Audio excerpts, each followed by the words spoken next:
Thank you for joining us today for the Storytelling Converts webinar. My name is Dianna Koltz, and I'm the VP of Sales and Marketing here at Rivet.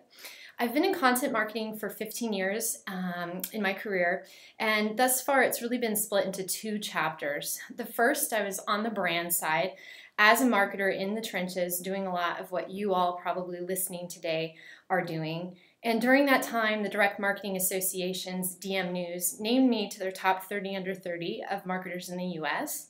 And then the second half of my career has been focused on taking all that knowledge and becoming a consultant. I really am passionate about helping brands build and execute strategies to capture the voice of their customer in particular in various content formats, and then using that to infuse it into and improve the efficacy of all of their marketing. I've yet to meet a marketer who isn't interested in boosting sales, and retailers are consistently on the prowl for technologies that convert, which is really the topic of today's discussion. I have with me here two such retail marketers, Roland Jimenez, the VP of Marketing for Austin Canoe and Kayak, and Austin Olsen, the Marketing Manager. Thank you for joining me today, gentlemen. Thanks for having us.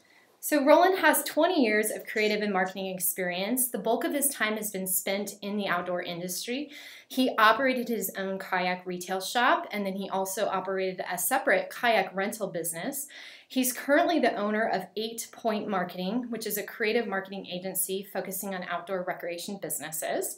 As the Vice President of Marketing at ACK, he manages all the marketing programs and focuses on overall strategy and branding.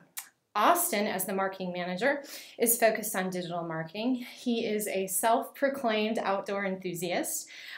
With his focus on digital, he oversees all aspects of email, online, and digital media. So this team we have with us today, as well as the folks that are at their office, they all embrace new technologies, especially those that scale really well. That's been something that they've told us is important to them. And so their latest initiative is harnessing customer storytelling through Rivet. So to set the stage for today's discussion, I just want to take a quick look at the history of major e-commerce innovations. There have really only been a handful of technologies that have significantly moved the needle on conversion. It starts with the addition and optimization of the shopping cart, and it moves all the way into detailed product descriptions and enhanced usability. Those three things combined have provided retailers with a lift of anywhere between 2 and 5%. Then came product recommendations with a measured lift between 5 to 7%, and ratings and reviews with a lift between 35 and 40%. So we at Rivet, our entire leadership team, we've been involved in e-commerce since its inception, and we've collectively developed some of the world's largest technology platforms for retail. And we know that as humans, we orient ourselves around stories. It's how we make sense of the world that we live in. And we're inherently visual creatures. So we're mobile, and we're all walking around with cameras in our pockets. And so this opens up a massive opportunity for brands to take advantage of storytelling. And because of this, at Rivet, we saw the need for customer stories as truly the next wave of innovation for e-commerce. So Rivet, we are helping transform your brand's message into something that's more believable, more creative, and at the end of the day, much more powerful. Our user-generated content platform captures, manages, and displays these rich, authentic stories that may include photo and video, narrative, and unlimited amounts of metadata such as location, and all of that data provides context for these stories so that people can relate to them. And we capture those stories from any audience, and that's really important because it's not only your customers, it may be your employees as well as your partners. How the platform works, our consumers are triggered into capture experiences, and these experiences are powered through the browser. They're going to look and feel like an app, but the important thing to note is that a consumer doesn't need to download an app to be able to participate. The entire experience is powered by Rivet, and it's going to appear as if it's on a URL of your top-level domain. And then once we've captured all these wonderful stories, they can then be repurposed anywhere that it matters, anywhere the voice of the customer matters. So that can be on your website, out in social, in print, paid advertising, and of course, even TV. So, Roland, I'd like to start with you. Just tell me a little bit more about ACK. Sure. We've been in business for about 20 years. We are a specialty paddle sports and outdoor adventure retailer. The current owners actually took over in 2005, and at that time we actually had only one local location here in Austin, Texas, and over the years have grown that to 5 different locations all within the state of Texas. However, the e-commerce aspect of our business was also launched in 2005. And since then, we've actually seen our business grow to the extent of 80% of it being derived from online sales. So you'd consider yourself primarily an online retailer at this point? We certainly do, but we do value our physical locations. How has your team embraced innovation and new capabilities in the market? Well, one of the challenges we've faced is making sure that let's just put it this way, we're a national company when it comes down to it. So we don't have the luxury of allowing our customers to visit our stores to look at product in person. Mm-hmm. So one of the biggest challenges we've had is to make sure that the presentation we offer them in our e-commerce platform is as close as possible as it could be without actually being there. Mm-hmm. Big significant hurdle, especially when somebody's going to be spending multi-$1,000s on a kayak. Oh yeah, I can imagine. So talk to me a little bit more about that. What challenges are unique to the outdoor category? Sure. Well, once again, I mean, it's we're selling products that are can be over $1,000, $2,000. In some cases, we have some kayaks that are in the $3,000 to $4,000 range. So making sure that we offer our customers more than just specifications, which mm-hmm. every e-commerce business or retailer rather is going to offer. Mm-hmm. We wanted to make sure we presented them with videos, reviews, and visuals, and not just visuals that we create, but rather visuals that they feel more comfortable with because they were generated with people just like them. So how do these challenges, we're going to have people listening in who are in other categories of retail. So thinking about those listeners, how do the challenges that you face in the outdoor category translate to somebody who might be working in health and beauty business or apparel business? Again, I think it's that real world experience, being able to picture yourself in either in, let's say, apparel. You actually can visualize yourself wearing that as opposed to looking at an advertisement where it's been photoshopped and airbrushed. So it really comes down to that real world experience and feeling a connection to the product through other consumers. So how are you guys thinking about content marketing at ACK? It's one of our most important strategies. We've focused a lot on providing resources to our customers, not just about the products, but about the experience. And I think that can be actually translated to other industries as well. But for instance, we're not going to just talk about how awesome this product is, but how this product applies to the experience, whether it be fishing or racing or even sup yoga. I'm not sure if you heard of that, but that's something big. Mm-hmm. Great.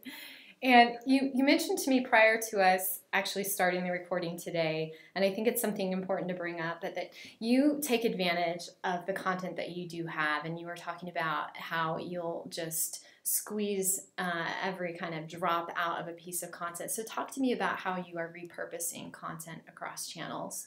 Yeah, well, we do focus a lot of our efforts on social media. So anything that we develop from a content perspective, we'll use it to the furthest extent possible. We will distribute in every social media network available to us.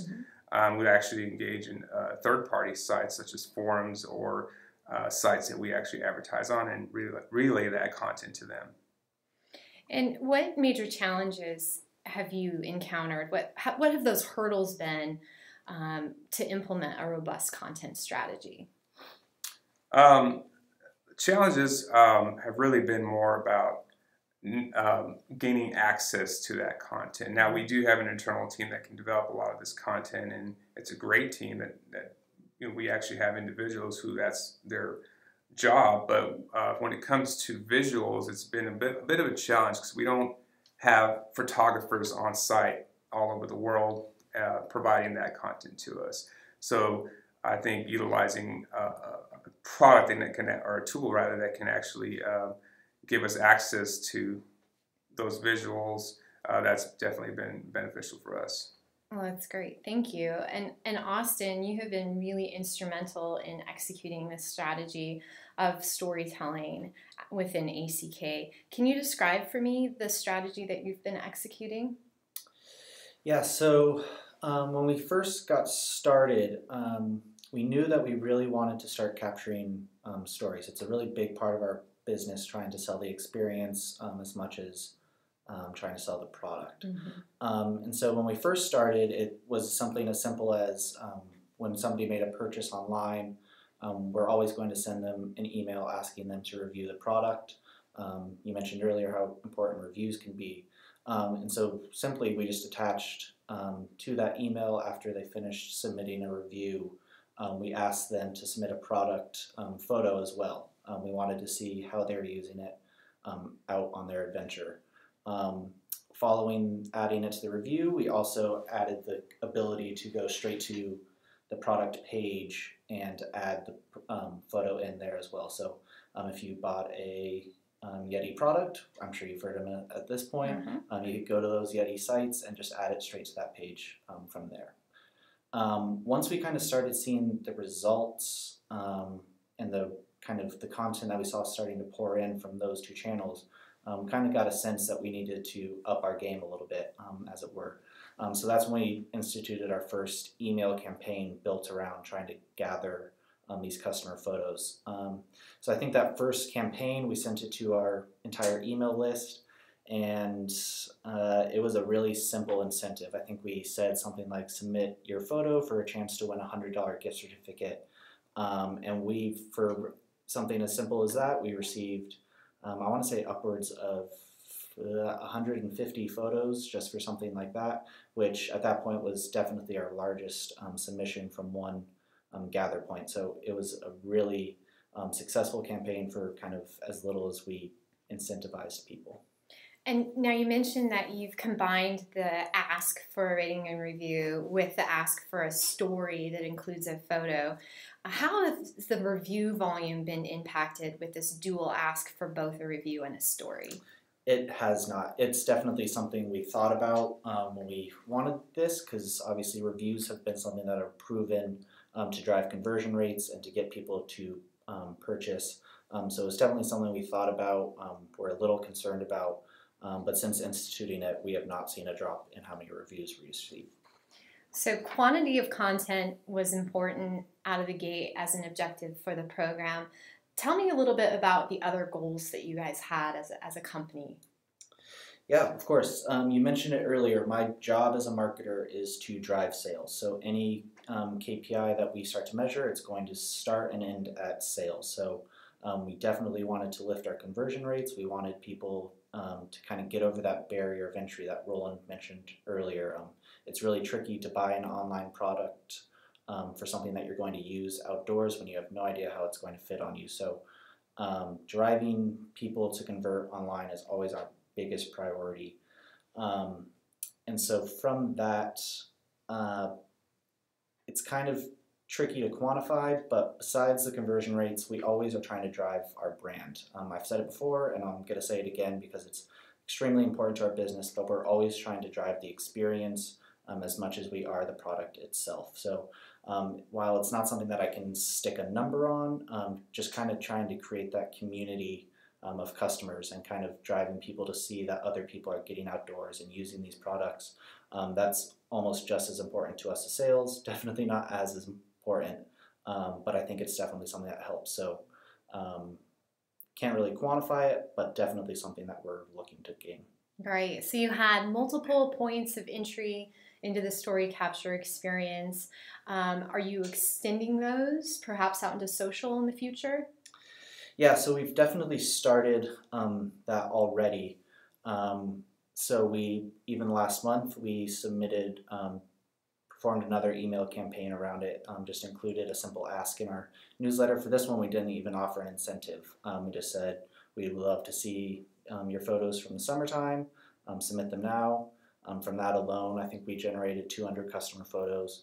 So that actually performed better than the previous email that did have an incentive. Yeah, and I don't want to make it sound too bad because our list has definitely grown since that first ask. Sure. But it's definitely noteworthy that asking for an incentive is, for our particular industry, people are just really willing to share, which is really fortunate for us and definitely a huge reason we got into this to begin with. Yeah, a lot of marketers are going to be wondering, do I need to incentivize? Why or how would somebody participate?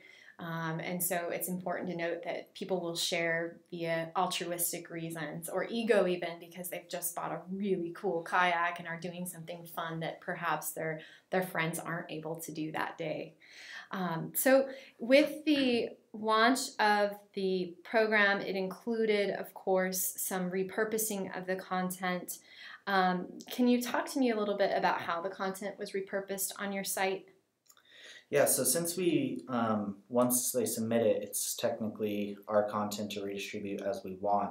It's been very beneficial in the makeup of our website, from making homepage banners or homepage graphics or email graphics.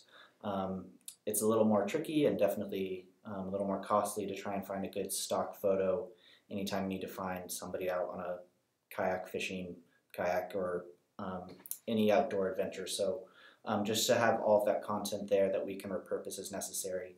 But honestly, the biggest way has just been using them on our social media platforms. I've said it before, the people love to experience the experiences of other customers. So if we were to post a simple picture of some guy out on his kayak at dusk and just say ACK customer John Doe is out on his kayak tonight, that's going to drive just as much engagement as probably our most witty or clever piece of content that we could have created on our own. So not only has it provided us a bevy of content to use, but it's also just really good engagement driving content. So the quality sounds like it's quite high. If it's now an asset library that your graphic designers are tapping into and you're repurposing and reposting out on social, content's being displayed on your site. Talk to me about the quality of submission and your observations now having been at it for quite some time. Yeah, and it's funny because you could even kind of pinpoint in our submissions when the iPhone 6 came out. Because you can just start to tell that the quality is increasing as people get used to using their phones as their new camera. To note too that the Rivet platform can capture high def and high res photo and video content across our entire platform. Over 60% of submissions are high res or high def. Let's talk about the test because people want to get down to brass tacks and understand how this impacted sales, the bottom line, if you will. So this content was repurposed on the product detail pages, yes? Correct. And where else were you repurposing the content on site? So once we gathered enough submissions, we built out a separate landing page for these customer photos. And then through the Rivet software, we're allowed to basically add filters to those. So if somebody wants to see pictures just related to kayaking or just related to camping or just related to kayak fishing in particular, then Rivet will kind of handle all of that for us and based on the user submissions and just kind of filter out to give the experience that each individual customer is looking for. And then my favorite part as a marketer who's trying to drive sales, on that customer landing page, if you find a picture that you are excited about and it's a kayak that you've been thinking about, right from that picture itself, you can click a button that says Shop Now and you are directed straight to the product page. It's very direct one-to-one marketing that you can't really ask for when you say, ooh, this is something I want to buy, and you're one click away from buying it. That's great. How much time did it take to implement this solution? This is a couple of days at most using our in-house development team. And the A/B split test was conducted in particular on the product detail page. as the listeners can see. Tell me a little bit about how the test was conducted. Yeah, it was about as simple of an A/B test as you could hope for. 50% of people that came to the site would see customer submitted photos on the product detail page. 50% would not see those customer photos. That's great. And so for everyone here, up on the screen we're showing, but the average conversion rate lift measured for the products that showed customer photos was 61%. 61%. How does that conversion rate lift from customer stories in these photos compare to the lift that you've seen implementing other strategies like ratings and reviews? So ratings and reviews have been on our site for a pretty long time now. If I had to go back and look at the data, I want to say it was somewhere in the range of about 35%. So 61% definitely is going to be bigger than what we saw from the rating system. And to be perfectly honest, it was a surprising result to us. A happy surprise. Very right? Happy surprise. And for everyone listening, the average conversion rate lift for highly considered products, and for the sake of the test, those were products that had a price point of $2,000 and above. The average conversion rate lift across those SKUs was actually 121%. So when you think about your strategy and moving those high-end products, talk to me a little bit about the margin on those products and how important that is in particular across the kayaks. Yeah, so obviously our biggest money is made in those $2,000 kayaks. That's what pays my salary. It pays the majority of people's company at our company's salary. So driving those products to purchase is extremely important to us. But the barrier for those is extremely high, obviously, because you're dealing with a high price point. And when you can't physically touch something that you're about to drop a couple months' salary on, yeah. It's very tricky to make that purchase. And you can talk to as many people as you want. At the end of the day, our customer service team is the best in the business, but still you're just hearing somebody talk to you who you may or may not trust. So if your question is, am I going to fit on this kayak? I'm a bigger guy. I'm not ready to spend $3,000 on a kayak that I don't know will fit me. If I can see a customer photo with a guy who's the same size as me on that kayak and having a blast and catching a big tuna somewhere, that's going to be a lot more meaningful to me than talking to some customer service guy who promises that I would fit on it. Right, so the importance of showing rather than telling, and showing in the voice of your customer. So through the story capture experience, ACK has the opportunity to collect a lot of metadata and information about how the products are used, and in particular location data. How do you see yourselves using this data and content to fuel your marketing programs moving forward?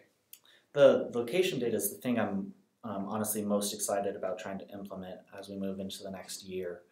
Because it's just the next step of that community building aspect that is my favorite part of this platform. I love driving sales, but I also love driving our brand, and I love building a community of outdoor people. So if not only can people see if they were out on the same kayak as another person, if they could see that they were engaging in the same activities in the same part of the country as another person, that's extremely meaningful to me. If I can see somebody in Austin, Texas who's hitting up a hiking trail that I've been wanting to try. And so not only that, they're wearing a backpack that I wanted to test out too. It's just that next level of community building where not only are we building a community of people who are using similar products, once you add location to that, I don't really know if there's a limit to how awesome that could be from a community driving standpoint. Yeah, it really connects the dots between your brand and your customers' lifestyles. Roland, I'd like to pull you back into the conversation. What do you see as the future of UGC in the e-commerce space? Well, I see that it certainly is probably one of the most important aspects of content marketing, being that, you know, in a world where anybody can generate content so easily, companies can create their own content, make it seem like it's, you know, organic, I guess, for lack of better words. But being able to see content that is not a stock photo, it's the product, the actual product. You know, we do. I'm going to kind of go off a little bit on something I wanted to mention earlier in the photos. Mm-hmm. You know, it's easy to go find stock photos, but very rarely are you finding the actual product that you're talking about. So seeing the consumers provide this content and real world experience, I mean, that's a lot of value right there. Mm-hmm. What's next for the Voice of the Customer ACK? Any previews? What's next for the Voice of the Customer? I would say that we're definitely going to open up more opportunities to submit content, not just through the product post-purchase process, but any day, any time, whether it's through interfaces that are already implemented in our website, but also developing more contests and promotions that will allow people to submit content. What advice would you have for other e-commerce retailers who are considering a similar strategy?